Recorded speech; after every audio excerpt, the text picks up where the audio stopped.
Rome began as a settlement of farmers, and essentially the beginnings of Roman imperialism were really just an expansion of the Roman settlement. As farmers were looking for more and more fertile land, they moved into what the Romans called the countryside, the Campania, and that's still what that name of Italy is today, and they annexed other territories. But because the Romans were willing to extend rights of citizenship to the peoples that they absorbed and who were also settled on these lands, people were usually pretty happy to ally themselves with the Romans. So there was sort of an organic process of growth and an opening up of new lands. What starts changing is when the Roman army, for example, is fed by Roman citizens. So one of the things that happens if you agree to become a citizen of Rome as a man, you have to fight in the Roman army. And so the Roman army expands exponentially. And so there becomes a point at which Rome might have had to imperialize more aggressively in order to provide activity and resources for this Roman army. So the bigger your army is and the more you have to feed it and clothe it and promise these men lands of their own, the more you have to expand. So we start seeing Roman expansion all the way up and down the Italian peninsula, and then we also begin to see Rome starting expanding out into the Mediterranean, into Sicily. The problem there is that they have a rival empire, much more well established, that of Carthage.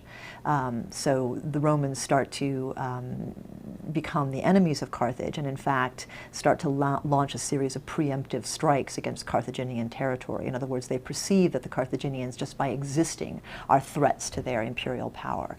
Historians are still arguing, though, about whether this was intentional on the part of the Romans or whether it was accidental. They really didn't intend to build an empire, it just sort of happened that way.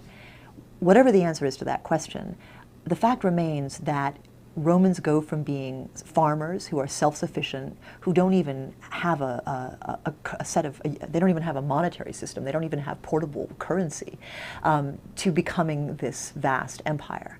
And as a result, all of those values of self-sufficiency and humility start changing. Moreover, Rome's conquests flood Rome with cheap millions and millions of cheap slaves. So whereas you used to do all the work yourself with your family, you now have this vast gang of slaves to do the work for you. Your wife, who would normally spend all her time spinning or taking care of the children, can just go gadding about Rome doing whatever she wants because she doesn't have any of these duties.